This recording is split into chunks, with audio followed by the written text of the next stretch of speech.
Hello, my name is Teresa Valentino, and this is my third attempt to make this video because I keep getting all emotional and getting off topic, and I really don't want to do that, so bear with me, please. I've decided to start a thing that I'm calling Me Too Academy. Thank you to Tarana Burke for coming up with that excellent social movement that has meant a lot to me and a lot of others.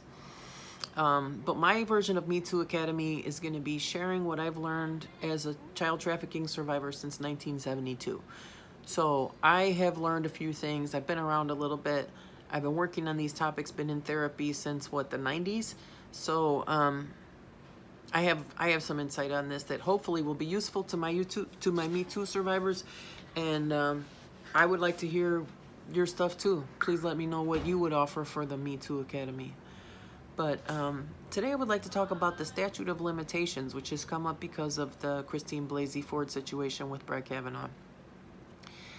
Come to pass that where she's alleging this assault happened in Maryland does not have a statute of limitations for sexual assault, apparently. She is free. She could go today, tomorrow, or any day to the prosecutor's office in Maryland and charge him with assault, and then they would go ahead and investigate it as a crime. And it does seem like she has quite a bit of credible evidence on her side. So that brings up the whole question of statute of limitations. It's something that I think every survivor should really at least be basically versed in and how it works in their own, in consideration of their own situation. So I'm going to offer you 5 points. Excuse me while I write one of them down because I'm not getting any younger and I forget stuff. 5 points that every survivor should know about the statute of limitations. First, have a therapist. You need to be in therapy if you're even thinking about approaching law enforcement regarding your sexual assault. Like, if people, obviously you're not going to be watching this video if you've just been sexually assaulted, but hopefully you can get to a therapist immediately, ASAP, if not sooner. If you were attacked some time ago or as a child like I was, you definitely need to be in therapy before you even think about approaching law enforcement.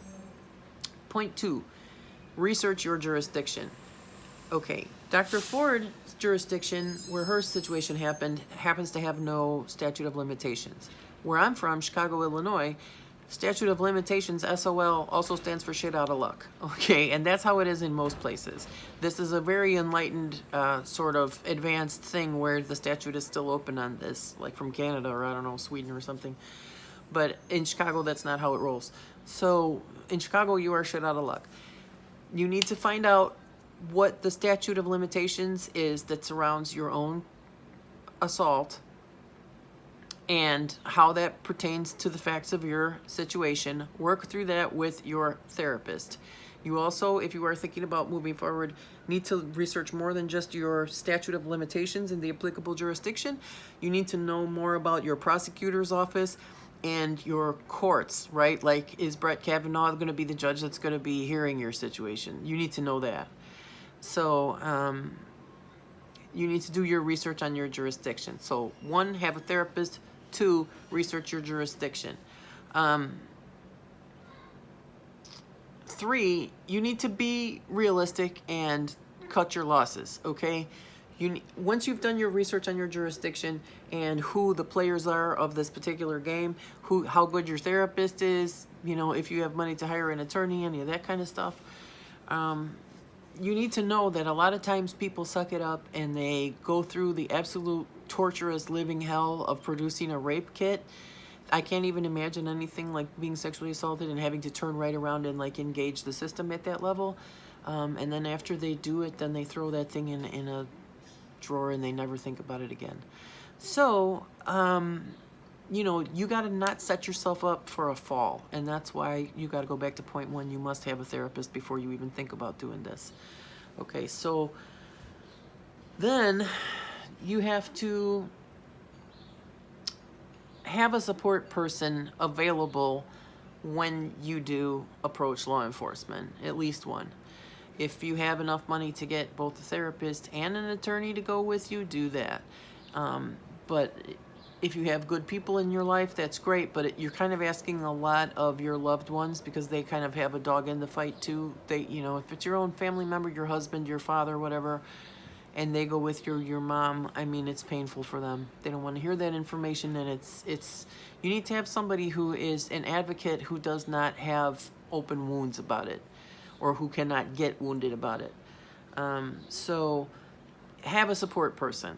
When I contacted the police about my situation, I tried a couple of times. First, when I started to remember it enough to be able to formulate a sentence about it, that's a whole separate video of how it is. It's not that I didn't remember it, it's that I couldn't even face it inside myself enough to form sentences about it, even to think them, much less to speak them, much less to speak them to police officers. People just have no idea what they're asking.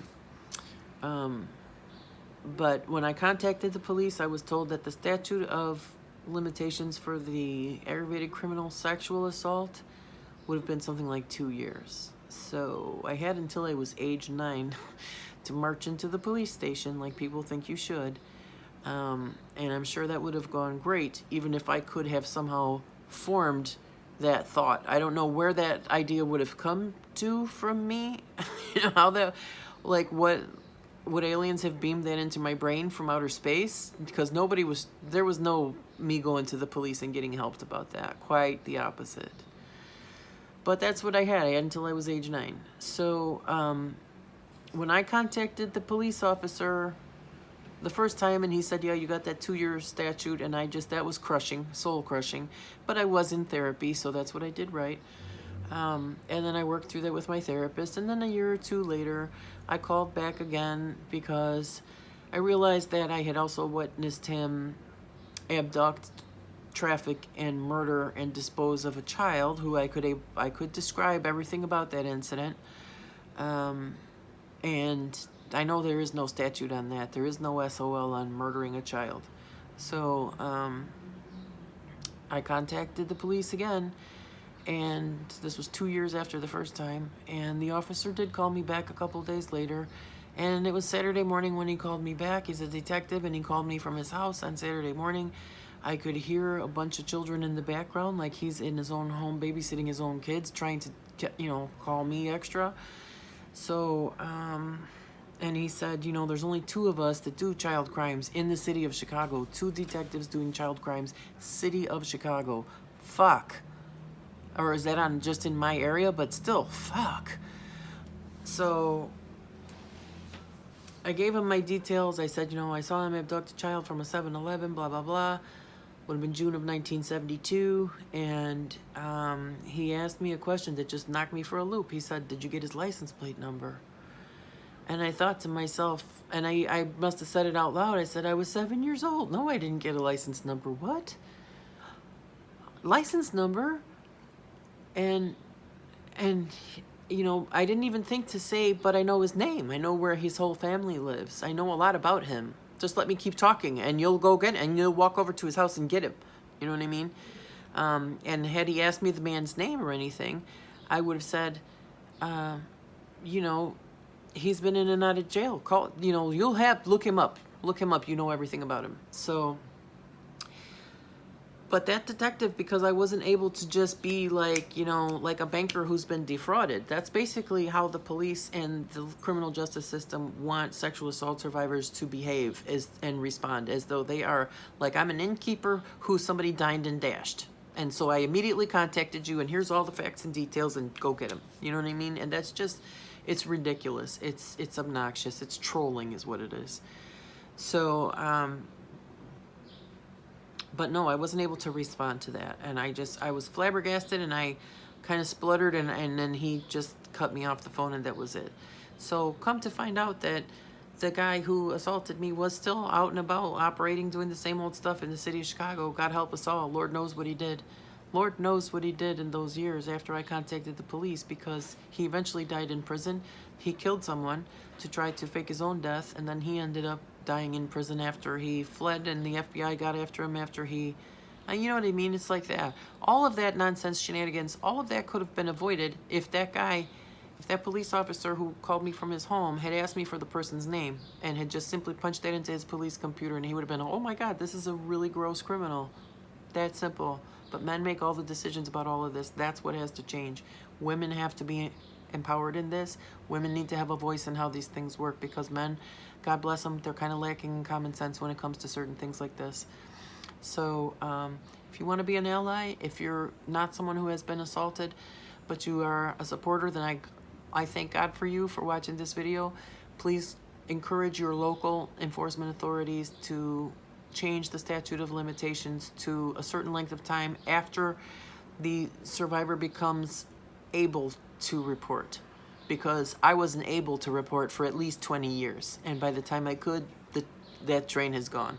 So it's one of the most gross injustices. It's one of the things that kind of keeps rape culture in place. One of the main things is that the system is set up to defeat the survivors. It's absolutely set up to 100% enable recidivism and just continued sexual abuse.